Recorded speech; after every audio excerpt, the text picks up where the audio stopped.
ఇంకా మీకు ఏదైనా డౌట్ ఉన్నా కూడా నా నెంబర్ ఇక్కడ ఉంది, కాల్ చేయండి. అండ్ మీకు చెప్తున్న విషయం ఏంటి అంటే మనకి ఇప్పుడు ఏ ఎగ్జామ్ లేదు, ఫీజు లేదు, ఎటువంటి క్వాలిఫికేషన్ అవసరం లేదు, ఏ డిగ్రీలు అవసరం లేదు, ఏది అవసరం లేదు.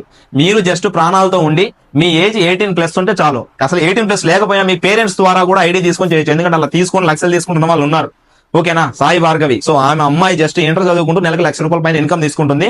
అమ్మాయికి ఏజ్ కూడా లేదు, జస్ట్ వాళ్ళ నాన్న పేరు మీద బిజినెస్ అయితే చేస్తుంది. ఇలా చాలా మంది ఉన్నారు, ఆలోచించండి. అండ్ ఇది ఫైనల్ గా ఒక చిన్న స్టోరీ చెప్తాను మీకు. అదేంటి అంటే ఒక ఊర్లో ఒక అప్పలం ఉంటది అనమాట. ఈ అప్పలం ఏం చేస్తుందంటే దేవుడు అంటే బాగా భక్తి ఆమెకి. సో దేవుడు అంటే విపరీతమైన భక్తి, దేవుడికి ఇక పూజలు, యాగాలు, యజ్ఞాలు అన్ని చేస్తుంది. సో ఈమె ఒకరోజు ఏం చేసింది అంటే అందరు గుడికి వెళ్తున్నారు, ఈమె కూడా గుడికి వెళ్తుంటే సడన్ గా పెద్ద గాలులు వచ్చినాయి. గాలులు వస్తే ఆటోమేటిక్ గా అందరు రిటర్న్ అయిపోతున్నారు. ఇక గాలులు పెద్ద పెద్ద ఉరుములు వస్తే అందరు రిటర్న్ అయిపోతుంటే ఈమె కూడా స్ట్రైట్ కి వెళ్ళిపోతుంది, ఈమె వెనక్కి రాకుండా. కానీ వెళ్తుంటే ఒక ఇద్దరు ఆగి, సో అప్పలమ్మ ఉండు, రిటర్న్ వెళ్ళిపోతాం, ఇలాగే ఉంటే మనకి వర్షం వస్తే మళ్ళీ ఇబ్బంది అవుతుంది, వెళ్ళిపోతాం పదా అంటే ఆమె వినలే. ఎందుకేనలే? నాకు దేవుడు ఉన్నాడు, దేవుడు నన్ను కాపాడుతాడు, మీరు వెళ్ళిపోయాను. వాళ్ళు వెళ్ళిపోయారు.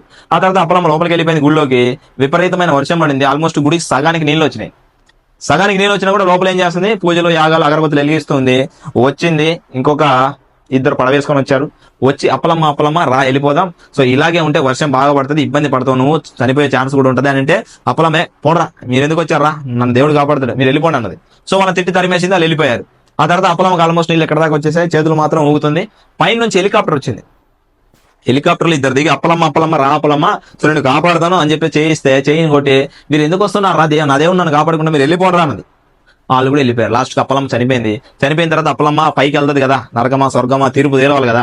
పైకి వెళ్ళిన తర్వాత ఆ యమధర్మరాజు కానీ అక్కడ ఉన్న ఎవరైతే ఉన్నారో వాళ్ళు ఏమంటున్నారంటే, సో అప్పలమ్మ డైరెక్ట్ గా పోయి నువ్వు ఏం దేవుడు అయ్యా, నువ్వు దేవుడివి కాదు, అసలు నువ్వు ఏం మనిషివి, దండేసినా, దండం పెట్టినా, టెంకాయ కొట్టినా, అగరబత్తి వెలిగించినా, అన్ని వెలిగించినా, కనీసం నన్ను కాపాడలేకపోయినా నువ్వు అసలు దేవుడివే కాదు, నువ్వు అంతా డూపు, ఫ్లాపు, వేస్ట్, అసలు ఫేక్ అన్నది. సో అప్పుడు దేవుడు ఒకటే మాట అన్నాడు, అప్పలమ్మ అంత ఆవేశపడదు, నీకు నేను 3 సార్లు ఛాన్స్ ఇచ్చా.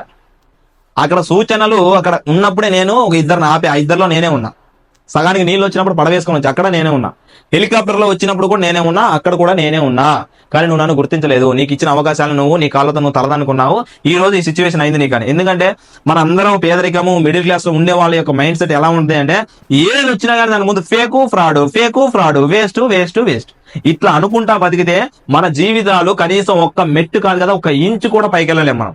ఎందుకంటే డబ్బున్నోడు ఎప్పుడైనా కూడా అవకాశం ఎప్పుడు దొరికితే పట్టుకుందామా అని ఉంటాడు. కానీ డబ్బు లేని వాళ్ళ పరిస్థితి, పేదవాళ్ళ పరిస్థితి, మిడిల్ క్లాస్ వాళ్ళ పరిస్థితి ఎలా ఉంటుంది అంటే ప్రతి దాన్ని నెగిటివ్ గా చూడటం. సో ఫస్ట్ మనం ఆ నెగిటివిటీ అనేది తెంపేసుకుంటే 100% మన జీవితంలో మనం కూడా సక్సెస్ అవ్వచ్చు. సో మీ అందరికీ ఈ వీడియో అర్థమైంది అనుకుంటున్నా.